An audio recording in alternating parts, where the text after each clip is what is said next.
Hi, I'm Dan Sanguinetti, And I am Russell Lee. and this is Film Rhapsody.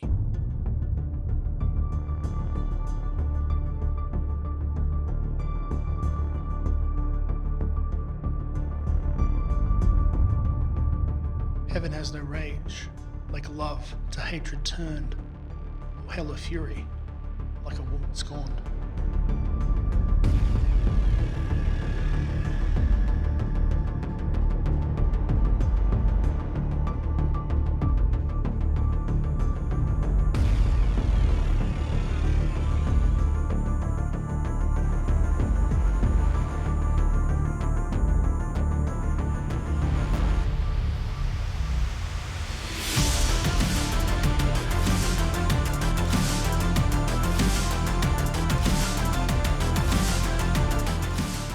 In our first Halloween episode. As we chronicle the making of our new film Alice, Russell and I look back on the scary movies that inspired our own horror journeys. We count down the top 5 horror films that inspired us to make our own. And we talk about shooting the Alice concept reel that we produced back in July to help build interest in our project. But first, let's go for a walk down memory lane. Halloween will always be a notable event in my career as a filmmaker. Back in 2011, we launched my first crowdfunding campaign for our zombie horror feature, Day of the Dead. We held a press event that included 2 zombies made up by makeup artist extraordinaire Kirsten Paulicki, a ton of cast and crew, and amazingly, members of the press. Yes, they actually turned up, and I was definitely thrown by their attendance. Though, this was a time when zombies weren't overplayed and overrated, with AMC's The Walking Dead still in its infancy, and the playful delights of Shaun of the Dead continued to ring gloriously throughout everyone's fresh zombie brains. I could have never imagined on that day that for the next 8 years and beyond that I'd think of myself as a horror filmmaker. But there I was, standing in front of my peers and the media. I experienced any public speaker's worst nightmare. My mouth froze. I had no words. I stood there in almost silence, my lips quivering, looking to make a sound. It didn't. It may have not been my first public speaking event, but at that point, it was by far the most important. This was about raising money for our feature film. Somehow, perhaps thanks to the encouraging support of people that I still make films with today, the words began to form. I brought the presentation to its climactic moment. In an ad-libbed action, an effort to save the day, I awkwardly picked up a laptop that I should have been reading from in the first place and invited one of the zombies to launch the Indiegogo campaign. Staying in perfect zombie character, he tried to point out that the Canberra Times website was on the screen and not the campaign. As he moaned professionally, as if he had walked off the Walking Dead set, he gestured his arm towards the screen, barely scratching the keyboard. Instantly, I snapped the laptop shut, announcing the crowdfunding campaign was now live. I was met with joyous cheers and applause. As he shuffled away, that's how I made a zombie roll his eyes.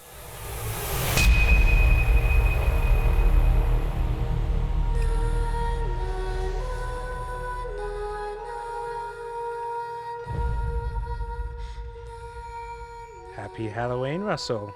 This podcast is scaring me. How have you been in the last week? I'm freaking out now, but good, yeah. Yeah. Well, we have decided that for our first Halloween episode, we're going to explore a bit more about our Alice trailer concept reel that we worked on, what was it, in July? July, yeah. Somehow the graveyard we hanged at is less scary than this soundbite. So we put together a concept trailer so that we can start pitching the project on a more financial level. Yep. To, I guess, potential investors and distributors and things like that.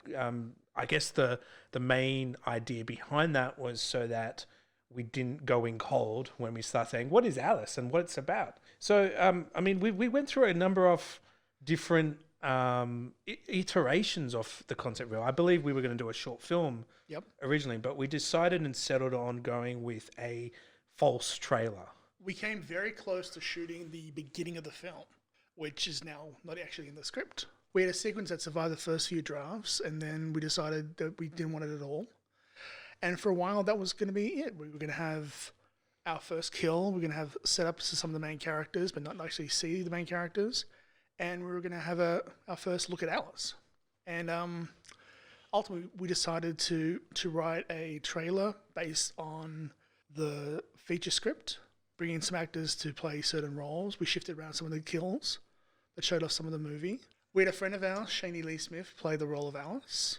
We had Emma Peden play Chloe, and we had Jacob Kilner play Matt. And we shot it over 2 days, 1 day in Goulburn, 1 day in Canberra, and had a lot of fun doing it. The ideas that the trailer has, I mean, like, it isn't a type of trailer I think like a distributor or a sales agent would actually put together to advertise a film.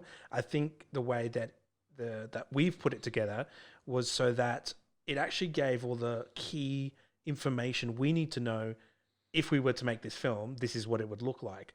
When there's a team involved, like you and I and other practitioners who are working together, what would you say is the reason behind us going for this approach?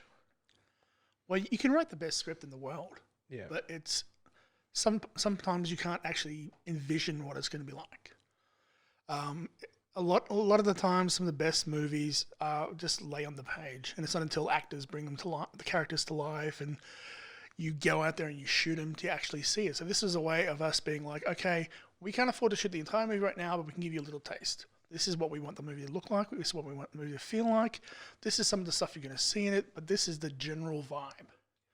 And if you give us some money, we can make it better. Yeah, we can make it better. We can, And now, obviously, we decided to shoot this in Goulburn because we had been wanting to choose Goulburn as the film's location for quite a while. I believe we scouted back in 2018. Yep, I think it was September or October. Something like that. Yeah, and it was. I mean, it was kind of winter. Oh no, it was spring. Yep. Yes, it was spring, but we ended up shooting in the middle of winter, which made it interesting because obviously a horror film is generally at night. Yep. And it was genuinely in dark places. I think it added to the mood. Yeah, and so what that meant was we found ourselves in a graveyard. Yes, the Goulburn Graveyard, I think it was called. That was about an hour and a half I think we were there for, freezing our butts off in -2 degree weather. And I think in the trailer, you can see poor Emma Peden's breath just misting out in front of her, just her turning a nice lovely shade of blue as the shooting went on. So we also shot part of the trailer at the Canberra Technology Park, which is where we're recording this podcast. Yep, just a few feet away, actually. Yeah, and there was a certain malfunction that I think we need to talk about a bit of one of our blood effects that left me quite panicked because the Canberra Technology Park is my landlord basically for Sanguinetti Media, and there was a blood cannon. So basically what happened was the hose was connected to an air compressor. It was supposed to blow a big burst of blood. Yeah. And on our first take, we hit the massive air compressor, which was incredibly loud even in that small confined space. Yeah. And the hose tore off his... Yeah, the gaffer tape just ripped it right off of his neck. And blood pretty much sprayed everywhere. Like everywhere. Everywhere. Roof, walls, camera, cast, crew. I think the interesting thing was after I think it was 2 more takes to get it perfect. Yeah, in the end. And like it's one of those things. I mean, it's trial and error. So I actually built the compressor gun, the blood cannon through like basically watching YouTube videos. It's not complicated at all. It's actually quite simple to do. I mean, the whole idea is using an air compressor. You want to get the blood to sort of spurt out the end of a hose. I just did not factor in the power of the air compressor. Oh yeah, and the lack of strength that the gaffer tape would have against his neck. It goes to show just how dedicated both the cast and crew are to helping us get Alice off the ground. Is that we spent a good half hour afterwards, cast and crew, probably longer, cleaning up the walls, and just cleaning up the murder scene, so it it didn't was freak out everyone else. it was literally us looking like we were cleaning up a murder scene. Yep. And perhaps the most hilarious part of that, there was a security camera watching the entire thing the whole time, and no one turned up. So luckily, we were good. But yes, that I think is always going to be a strong memory to have. And the blood kind of still remains there today. Yeah, there's a few spots we missed, unfortunately. Yep. But yeah, as we mentioned at the start, the Canberra Technology Park is being rebuilt at some stage in the future. And if anyone from the Canberra Technology Park is listening to this podcast, I am so sorry. Hey guys. It's cleaned. It's all cleaned. There's a few specks left. I mean, before it was cleaned, it sort of looked like Bit of a Jackson Pollock painting. yeah, it was it was a crazy amount of blood. No, it's just sugar and End of the food day, coloring it's and just art. yeah, it was art that we're trying to do, and It's messy. We cleaned it up. yeah. So we'll be releasing that concept reel actually right now, as if you're listening to this on Halloween. We've just put it up onto the Sanguinetti Media Facebook page. Yep. So it's sort of facebook.com/Sanguinetti Pause the Media. podcast. Go check it out. Yeah, and I will put in the description. I mean, it's got a very limited amount of space in the description, but yeah, go check it out. Have a look at what we're thinking the film is going to be like. It's just an example. It's just a way of expressing our tone and feel that we're hoping to do. It's rough, but it shows the feelings of it. Yeah, that's right. So go check it out. Have a look, and yeah, we'll obviously have more updates on how Alice is going soon. Yes, we will.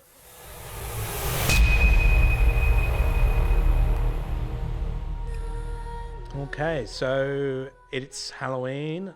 I guess that means we should talk about Scary shit. scary movies. Yeah. Okay. I will have a confession straight up. Complete confession. I have never really liked horror movies. And I think because the term horror movie has grown and changed a lot. Yeah. So my favorite sort of horror genre films are more probably on the thriller level. Yeah. But I guess there is a bit of interest in the gore and the blood of horror films that is there, but it's never been. It can be fun, but you can take it and leave it. I'm not the biggest horror fan myself. Yeah. I'm more of a sci-fi fan. Yeah. But I tend to write what comes to me. Yeah. I think Alice would make a very bad musical. Right. Yeah. It would make a pretty good horror film. Yeah. So that's what the story was going to be. So Yeah. I tend to write what works. Yeah. Yeah. But I still do enjoy horror films. Yeah. And I mean, I guess we, as Australians, have a very different sort of Halloween experience. As in non-existent, yeah. Yeah, well, yeah. No, I mean, my street does. My street does the trick-or-treat thing and stuff. And Well, it started in the last probably 10 years, I think. yeah, It's been pushed on people. yeah. But the Halloween thing is much more an American Yeah. trait. I mean, I lived in the UK for 10 years. And yeah, I guess because it's very close to another sort of national event called Guy Fawkes Night. Yeah. The two events sort of tie into each other. So Halloween and Guy Fawkes sort of flows together. And in Guy Fawkes, it's to commemorate when some guy tried to blow up Parliament Houses. And so they, As I said, non-horringly... As I said, we should probably celebrate. they I don't know if they celebrate it. I think they honor it or they commemorate it by burning an effigy of Guy Fawkes on a bonfire, which is we quite saw in V for Vendetta, wasn't it? yeah, it's quite morbid really as a thing. I guess that ties very closely to the Halloween feel, but that's kind of been my experience growing up. So with that in mind, it's interesting to try and deconstruct what our experience with Halloween is like, considering it's not something that's really as deeply a part of our culture, but it is. I did actually go trick-or-treating once. Oh, there you go. It was 1985, I believe. Yep. I went trick-or-treating around my neighborhood as a ghost. Yep. I wore a sheet covered in flowers. Yep. Because we didn't have a white sheet. Yep.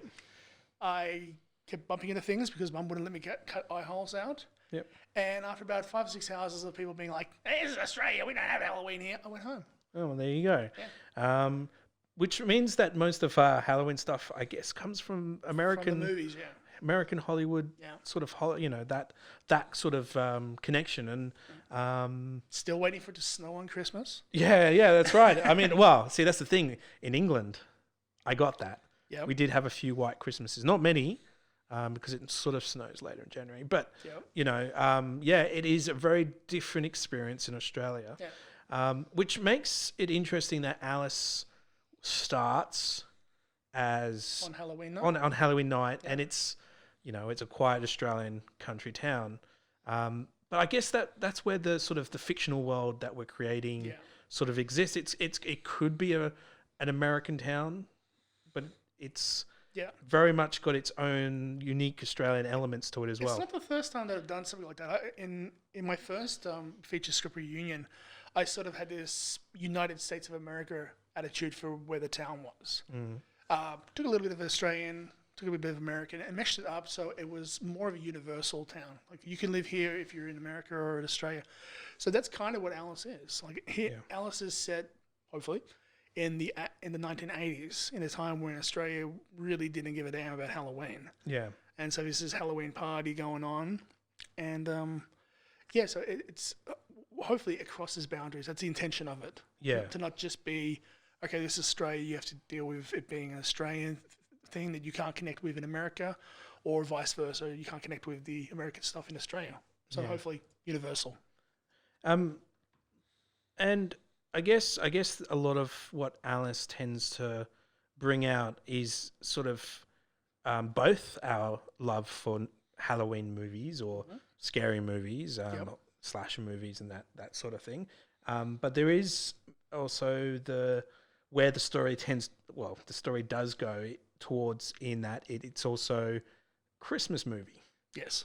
And I think that's because that's a sort of a selfish affection for Shane Black movies, or at least his style of him and his Christmas affection. But I think Christmas movies really do sort of there's something about it that I really love, but I love even more when horror movies are set during Christmas time. It's kind of interesting because I remember when you first started talking about, okay, we're going to start on Halloween, because I think originally the party was later in the script. Yeah. So it was kind of ends on Halloween. So the idea of starting on Halloween and sort of ending on Christmas and having this horror movie that all logic says it should happen over a few days' time, happening over a couple months' time, took me a little time getting used to it. And then I sort of put my thinking hat on and came up with an in-universe reason why it takes that long to happen. And I'm very happy with that decision now. Yeah, I think it's very, very interesting and different and smart. Now, when it comes to horror movies, we've been chatting before we started recording a bit about some of the horror movies that we both really enjoy and love. And we kind of also said, let's limit to talking about only 5. And we were like, oh, God, okay, which 5? Because, and we ended up Googling. I've seen your top 5 films. Yeah, Googling 200 best horror films just to sort of get a sense of maybe we can whittle it down. Yeah. But I think we've got 5 horror films that we both like. So we're going to do a bit of a Halloween horror countdown. Russell, I believe you've prepared earlier a theme song. You're incorrect. I thought you might sing. No. Well, okay. Not until the soundtrack. Oh, there you go. Okay, all right. So, all right. Well, we'll do it this way then. Number 5. What's number 5 on your list? Number 5 is actually, it's a movie I haven't seen since I was probably about 7 or 8, long before I should have actually seen it. It was actually one of the first videos my mother ever rented from the pizza bar / video store. And I haven't seen it since then. It's probably not very good. It's Chud. Chud? Okay, I've not. Cannibalistic, humanoid, underground dwellers. Oh my God. It is, I think, like I said, been a while since I've seen it. Yeah. As I recall, it was a zombie film set in New York Yep. with zombies in the sewers. Yep. I think Randy Quaid or Okay. Dennis Quaid One of the Quades. or Quaid was in the movie. Okay. And it's kind of become a bit of a cult classic. And I Okay. remember watching a good portion of it behind a pillow, scared shitless. Yep. And I remember just having a tremendous effect on me. Like that's one of my earliest horror movie memories. Now I probably saw Hitchcock before then. I probably saw even The Exorcist before then. But that image just sort of stuck with me. Just being terrified of probably this campy, silly horror film. Because the sequel is called Bud the Chud, and it's more of a comedy. Okay. I think now the movies are kind of hard to see because it's lost in distributing hell. Yeah. No one knows who owns the rights. I know Kevin Smith for a while was talking about doing a remake of the whole thing. Yep. But yeah, Chud is one of those films that really influenced me. Okay. Well, the number 5 of mine, I cheated. I apologize. I've got number 5 and 6. well, it's 5 and 6, but it's number 5 because it's kind of the same movie, isn't it? Yeah, You're going to argue it's not. But it's Jaws yeah. and Land Jaws or Tremors. Tremors. I mean, like if we're talking which one influenced me more, you would expect me to say Jaws because the work of Steven Spielberg is, I guess it's my blueprint as much as Peter Jackson's work has been. A lot of people's blueprints. Yeah. But I think most influential would be Tremors. Yeah. I think it's ridiculous. It's God frightening as a concept where you're walking on the ground and something under the ground is kind of come and I don't actually eat you. remember if I've actually seen Tremors. Oh dear! Or Podcast over. We are done professionally. Yeah. I think I might have. I have certain memories. Like I know Kevin Bacon's in it. Yep.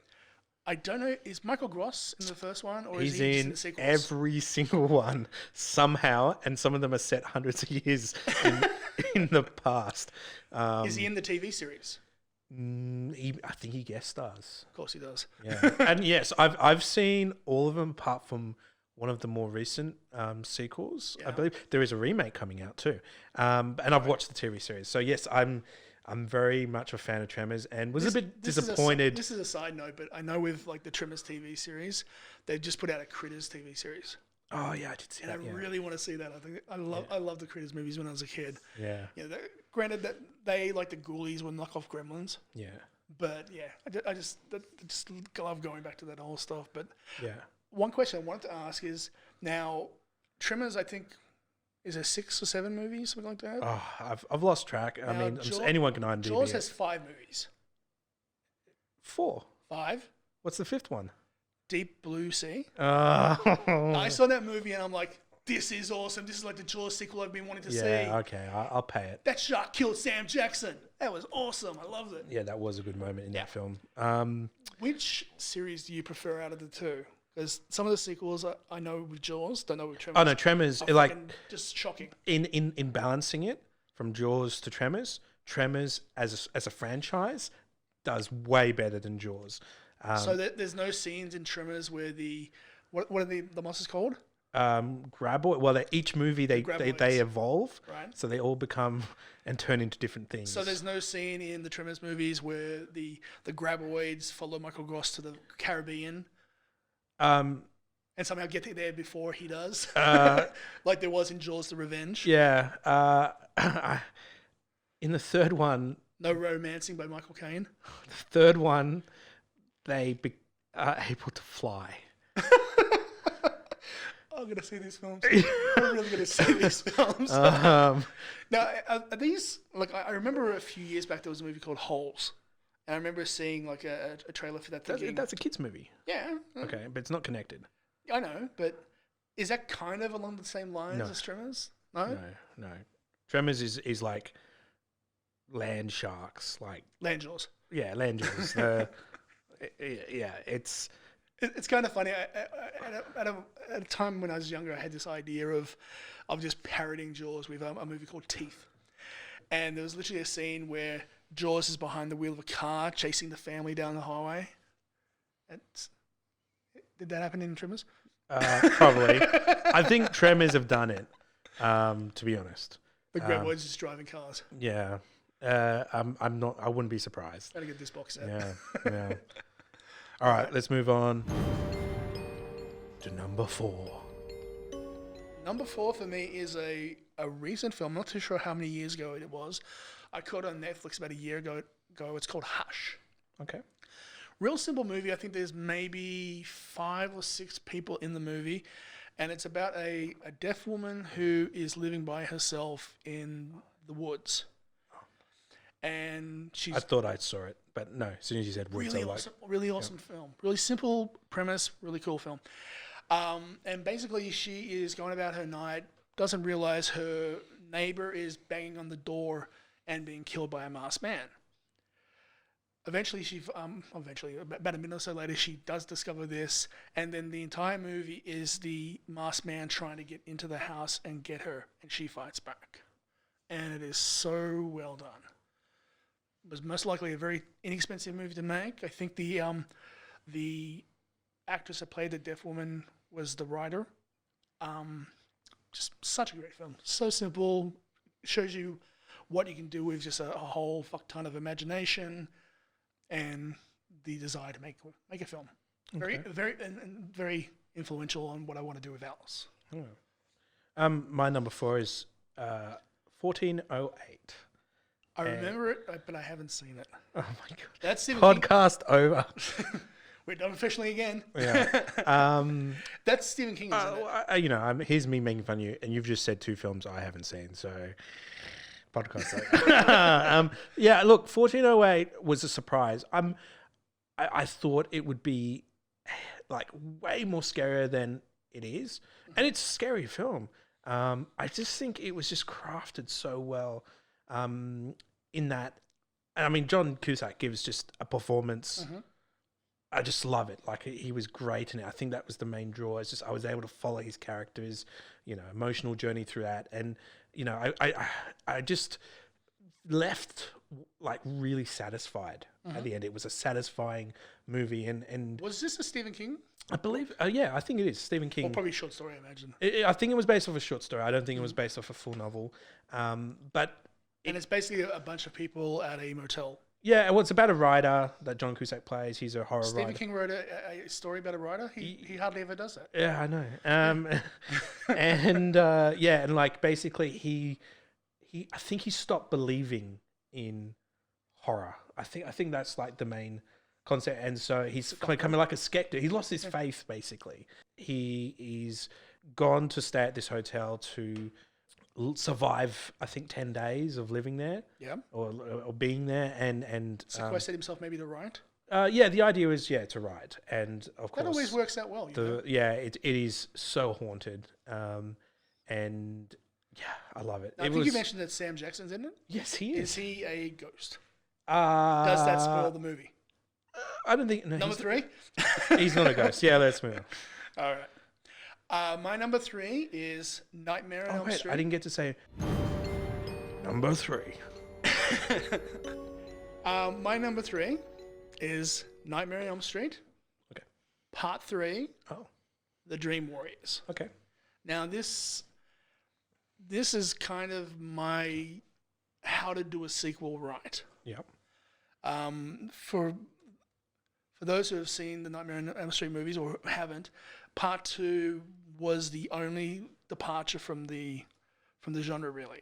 Mm-hmm. The genre has always been Freddy goes after someone that lives in Nancy's house. It's usually a female hero. Mm-hmm. Number 2 was a male hero. So it's actually kind of called the homoerotic Nightmare on Elm Street because there's a lot of gay turns in it. Yeah. And it wasn't very well received, I don't think. And they did some weird things with Freddy, like he was just running around killing people in the real world. And everyone was like, well, how the hell does he do that? Well, don't worry, we'll explain it in the next movie. And then they ignored it for the next 20 years. Oh, okay, yeah. Nightmare on Elm Street 3 is how you do the sequel right. They brought back Nancy. Yep. They brought back her father. They expanded on the lore and introduced his mother. The origin of how he was born, the whole son of 1,000 maniacs. And And on top of all that, it does something I love and something I really want to do with Alice. It had an awesome rock and roll soundtrack with Dokken, the great 80s band, providing the theme song, which I still listen to way too much. Or after, God, what's it been? It's been 33, 32 years. Mm-hmm. Still love that song, still love that movie. Although I should say that there's one notable exception. Like I really love Nightmare 5 as well, which I don't think a lot of people like. It was Rennie Harlan's Nightmare on Elm Street, where he brought in all these neon lights and just... Oh, so you went Joel Schumacher. Oh, it looks so awesome. Crap movie, but it was, it was so awesome. But yeah, Nightmare on Elm Street 3, The Dream Warriors, number 3 for me. Mine is Hitchcock's The Birds. Oh, you went classic. Yeah. I think what really gets me about that film is just the way it's edited. It is like so well edited. It's beautiful. Although given this time of year, it's kind of like a documentary in Australia. Well, yeah. Swooping down, attacking. I mean, I cannot walk past a playground of birds and not think of that scene. I mean, it is like, and what's so clever is that it's not that horrific and nothing's explained. It's a movie where the birds just go crazy. Mm-hmm. And it doesn't matter. I mean, it's like, I guess it's the end of the world. It's an apocalypse. It's it's the asteroid hitting Earth. I guess it's obvious what's going on. Yeah. But the journey that the characters go through and the tension that exists, it just, I believed it was way ahead of its time. And the scene where the birds hit the town mm-hmm. and the petrol station explodes and all that sort of thing, it's something that I just didn't think would have been put to film in the 60s. Now, this is my we are done professional moment of the of the quiz. Yeah. Hitchcock, I know he directed. Mm. Did he write? Yes. He did. I think so. So now I'm doubting myself, but yeah, he was a writer-director. He crafted that from all these films, I think. I think as I remember, because I remember back in the day, and it might have been before you were born, or at least before you started watching movies, we had I think it was called Hitchcock Theatre. Yeah. But there was like a Hitchcock TV show that was on every Saturday night on Canberra TV. Yeah. So I got a chance to grow up with Hitchcock, and one thing I remember about a lot of Hitchcock films, he came up with a simple idea, and went to town on it. He turned it on his head, made it scary. Yeah. That's always the one thing that you love about Hitchcock, and I think The Birds too. It's been a while since I've seen The Birds, but I remember liking it a lot. Okay, yeah. All right, moving on. Mm-hmm. Number 2. Number 2 for me is In the Mouth of Madness. This is one of the last, I won't say good, but one of the last John Carpenter movies he made before he sort of retired in the 90s. It's very H.P. Lovecraft. Mm-hmm. It's very trippy. It's about a private investigator played by Sam Neill. He's been hired by a publishing house to find a writer named Sutter Kane, who is kind of like Stephen King, who owes them a book, but they can't find him. So he goes on a road trip with the editor to a place that turns out to be actually a place that's inside the books.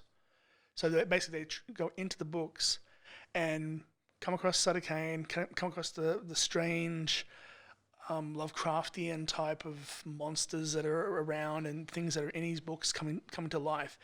And basically he gets the manuscript, takes it out into the world, and the manuscript is what is going to make the world insane.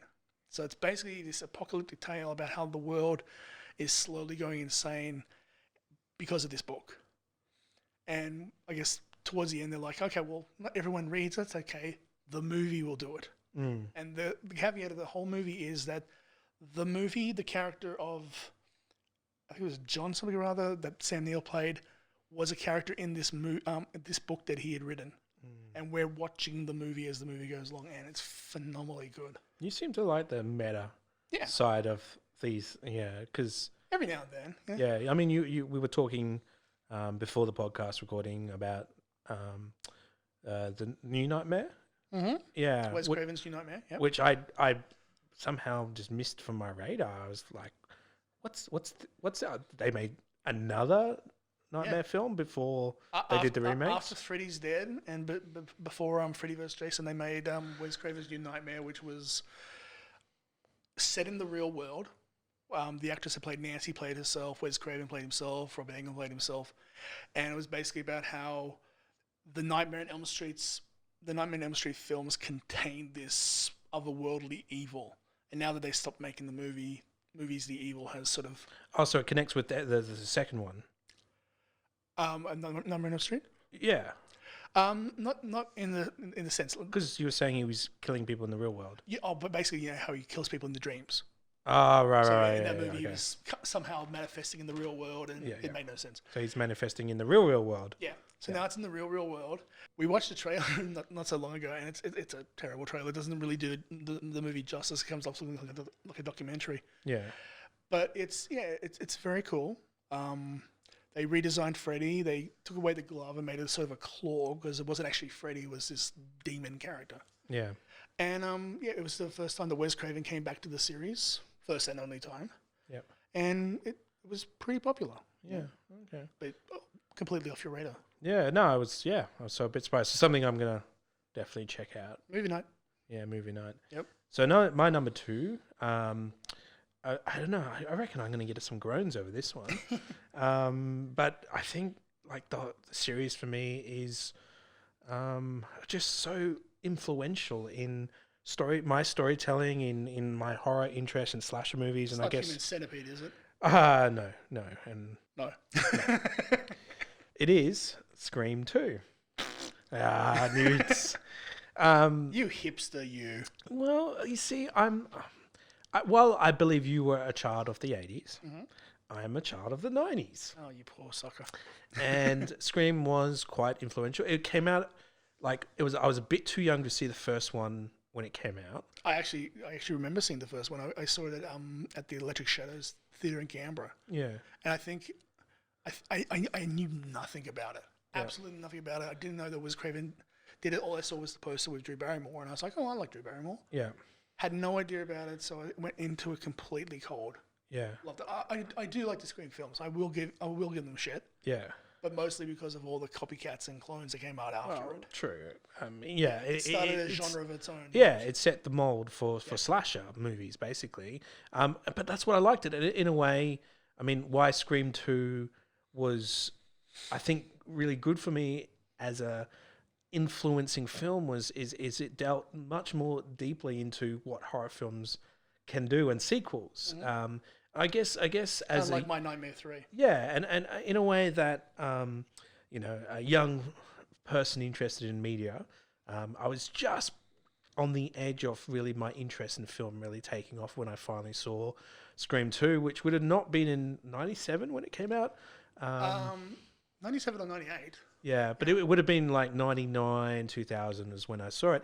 And that's when I was like being a filmmaker. So the whole idea of, these characters sitting in a room talking about movies and saying, what's the best film sequel when they're in a sequel. There are rules to surviving a horror film. Exactly. And I guess it just helped, form a opinion on how films exist and why they exist, and I guess there was a lot of like seeing these characters that I enjoyed watching in the first one, Mm-hmm. to see them sort of progressing and growing and kind of trying to pick the whodunit side of it as well, which, to be honest, I mean, my interest in crime shows and things is always like trying to like work out who did the murder and stuff, and I think that's why that film works. Well, the series works so well because it's not just the slasher stuff; it's a mystery. It's who can you put all the dots together. It's also kind of the '90s thing we saw with like Saved by the Bell, with Beverly Hills 90210. Yeah, they were in high school. Now they're in college. Yep. Moving on to the next generation. Pretty much. Yeah. I guess I've got a pretty funny Scream 2 story. Yep. I dragged my poor mother to see Scream 2. And it was a back cinema. We were surrounded by girls who screamed at every goddamn thing. Mm. But the funny PS was when they revealed, and this is a bit of a spoiler for people who haven't seen it, so hold on tight for a 20-year spoiler. When they revealed the first of the killers, and Timothy Oliphant took the mask off, I had no idea who he was. I completely forgot his character in the movie. And he's in the movie a fair amount of time. He's a friend of Randy's. He has a scene with Sydney at the hospital. He isn't an invisible character by any stretch of the imagination. Just completely forgot who he was. So when the mask came off, I was like, who is this guy? And I remember Neve Campbell's character, Sydney, was like, Stu? And I'm like, is that the boyfriend from part 1? Didn't he die? Yeah. Is it the same actor? Yeah. And I had no cell phone, so I couldn't whip out IMDb and be like, no, that's not Johnny Depp's clone. Yeah. So I had absolutely no idea who it was. And it's kind of a weird thing. I don't know if it's the fault of the storytelling, the actor, me being a space cadet, but just the character left absolutely no impression on me. Yeah, funny you say a story, because the symmetry I have is when watching Scream 3, when, spoiler, the killer is revealed to be Sydney's brother, I was like, what? Yeah. Where did that come from? And I mean, it took me a couple of viewings for me to get, he's the director of the Scream 3 movies, that their whole film... The fact that when he took the mask off and he was like, Raymond Bridges, Yeah. director, you went like, I don't know who this guy is. Yeah, it was so very similar. Like, he just did not stand out as a villain. So his reveal was just... That's kind of the problem with the Scream films beyond the first one. Yeah, the first one did it so well with the boyfriend. Like, it was like, nah, it can't be the boyfriend. And it's like, it is the boyfriend. And the cool thing about that, because, and again, with spoilers, is that it's the boyfriend and his best friend in the first movie. So you're looking at the movie in retrospect or in a second viewing, and you're like, okay, well, I guess he killed her while the other guy was covering for that one guy. So he was arrested at this point. Oh, yeah, So you're trying to explain Yeah. the movie logic, which you're going to find that breaks all the time anyway. But yeah, no, yeah, you get that. But yeah, no, look, Scream 2, I feel it came at the right time in my development as a filmmaker, and so that's why it stands out as a influential thing. And yeah, I mean, I was just like, you cannot kill Randy, and they killed Randy. Yep. I mean, I guess in the series, the only misstep they really made was 3, and that was probably because they didn't lock the script before they wrote it. I remember watching the DVD, But and it's they got had Kevin several. Smith and Jay Muse in it. It makes up for all the errors, right? Kevin Smith.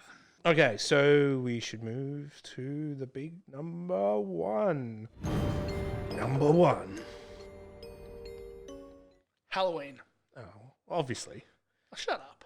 Yeah, well, it's a Halloween countdown. Yeah, it is, but yeah, not too obvious. Yeah. Yeah, Halloween for me was one of the earliest horror films I ever saw. It just left an indelible mark on me. But even more, it was sort of the blueprint for my first feature screenplay reunion.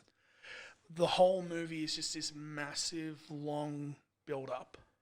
It just sets this incredible tone.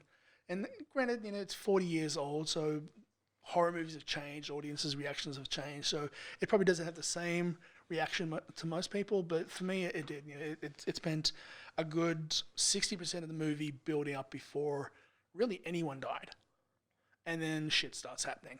And shit doesn't stop happening until the end. And just for those who get confused between Halloween and Friday the 13th, that's one the is Jamie Lee Curtis one. One is Babysitters in the Neighborhood. Yeah. The other is Lakeside slasher Camp. Crystal Lake and so forth. Yep. Yeah, because I mean, I get them confused, like I have in the past. And I think in trivia, like trivia nights, they ask, who was the killer from Friday the 13th, and Yeah. you say what? So it's Mike Myers in Halloween. Michael Myers. Oh no, not Mike Myers. Yeah, that's completely, Austin Powers. That's completely different. That'd be a good movie. I enjoyed seeing that. So he's not called Michael. He's called like Mike. He's called Michael. Michael Myers. or aka The Shape, Okay. which is what they refer to him when he's And not stalking. fat bastard. No, not Fat Bastard. And Jason Voorhees in Friday the 13th. That's right. Yeah. Part 2 onwards. Oh yes. Because obviously That would be the Scream trivia. yes. And that's why your boyfriend is now dead. Yep. Yes. And your number 1? my number 1, John Carpenter, Yes. The Thing. Ah. It's I mean, I would like to just say it's just the best horror film that I've ever seen. But I mean, look, there's so much more I should say, because it's not that known. I mean, it's known, and it's well known enough that That's film probably the biggest buffs, disappointing thing. yeah, with John film Carpenter buffs know films. about it. Yeah. But I am always telling, oh, my favorite horror film is The Thing, and they're like, oh, is that like the Blob thing? I'm like, no. Like, Kurt Russell in the snow, John Carpenter, the chest opening up, and He made Halloween, man. yeah, like it's just not on the radar of, I guess, more casual cinema watchers. I guess that there's obviously a few people there who are aficionados, and they go, oh, good choice when you say The Thing. I guess, yeah, I find that not everyone appreciates it, and why I say that, I'm going to tell a story about. Not in recent years, but in the past, I've wanted to celebrate my birthday in a way that felt special because it's your birthday, right? So some of the things I used to do was I used to put on parties where I gave out awards, like a movie award night, and I gave my friends awards because I thought that's a cool gimmick. But then I decided, be expecting an award for myself pretty soon. yeah, well, that's right. I mean, I would give my friends, awards. So, but one year I decided, instead of doing the awards part, let's do the screening, right? The screening part, because I'm a filmmaker. So I went to Bunnings and I bought all this timber and MDF, and I built a large outdoor cinema in my garden. Like, and I'm talking, the screen would have been, come on, A couple 100 inches. it was huge. It was a massive screen. And I advertised what films I was showing, so there was no surprise. Yeah, the popcorn. I had popcorn. It was outdoors. It was in the November when the sun, it was warm. Yep. It did start getting a little cold, but it was warm enough that we were sitting outside. Just enjoying the night. Enjoying the night. But, and we put on something else first. I cannot remember what. Something a bit more, sort of more open to other people to Austin enjoy. Powers, man. I can't remember what it was. But then the second film I showed was The Thing. Yep. And to all the friends that were like, The Thing. yeah, well, no, I mean, let's put it this way. Yeah, they thought it was okay. Yeah, we'll put it on. We're watching it, and by the end of the movie, it was only me and one other person, and I was so disappointed. That's kind of the thing with John Carpenter films. Like, aside from Halloween, most of his films aren't really appreciated. And there's just some really crazy moments. And I mean, the question, who is the alien? Who's next? It was just the tension is so high in that movie. And, there's a lot of explosions and there's a lot of graphic blood, horror, gore stuff. And certainly it starts with the helicopter chasing the dog, and you're like, what the fuck's going on? Yeah, it's definitely... Are they cat people? Yeah, I don't think I could ever really put into words why The Thing is just my ultimate movie, horror movie. Here's the thing. Yeah. Did you see the remake? No. Yes, I did. I fell asleep very quickly. It was kind of slow. Could you accept it being a prequel?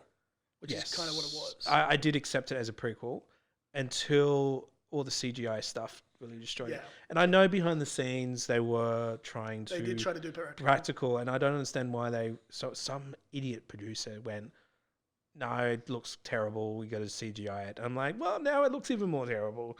That's the thing. And I guess the reason why I guess you just dig practical effects, they just look so much better. Practical effects are the bomb, and I will do what I can to keep it. Sometimes I understand it's not possible, and I understand now the way that movies go is that there is a mix of practical and computer generated. And obviously you can't do like massive armies like in Avengers. Yes, but why not have a practical vampire? Yeah, or a werewolf. Yeah, and if you use CGI to enhance it, then all the better. But if you just do it as CGI, it's what do they call the uncanny valley? Yeah, that the brain just knows it's not real. Yeah, it just doesn't accept it. An example of that would be Rogue One and Grand Moff Tarkin. It's really cool that he's in it, and it is integral to the story. But I kind of remember seeing. it looks good. Like it looks. At first, it looked really good, Yeah, rewatches. but then he wouldn't go away. Yeah, that was true. He was on it probably too long, and I think that's where it lost a bit. Obviously, a young Carrie Fisher was interesting as well. It didn't look real, It didn't look right. but it was a nice bit. Yeah, and so I guess that's the argument. We can flow into other recent films. Gemini Man, that's just come out and also flopped. But it does look amazing, the work they're doing there. So there is that talk where the digital is going to supersede practical at some point. Yeah. It's not there yet. And that's just my approach, and that's, I think, why the thing is just brilliant, because it's all practical and it looks so much more real. And that was Rick Baker, wasn't it? Yeah, Rick Baker. And obviously he's American Werewolf in London, and he did the sequel. So many films. So he created the effects for all our childhood. Well, that's the end of our special Halloween episode. Russell, thank you for joining us. Thank you for letting me out of my cage. Oh, sorry I locked you in there. Happens. And in the next episode of Film Rhapsody, I am joined by award-winning filmmaker and producer Hugh Sanderson, who breaks down his storytelling techniques and basically takes over the show. I don't mean to interrupt, but are you going to give me walkies now? No, get back in your cage. Film Rhapsody is produced by Dan Sanguinetti and Russell Lee for Sanguinetti Media. Head to sanguinettimedia.com.au to subscribe to all our episodes. Oh, I didn't record it.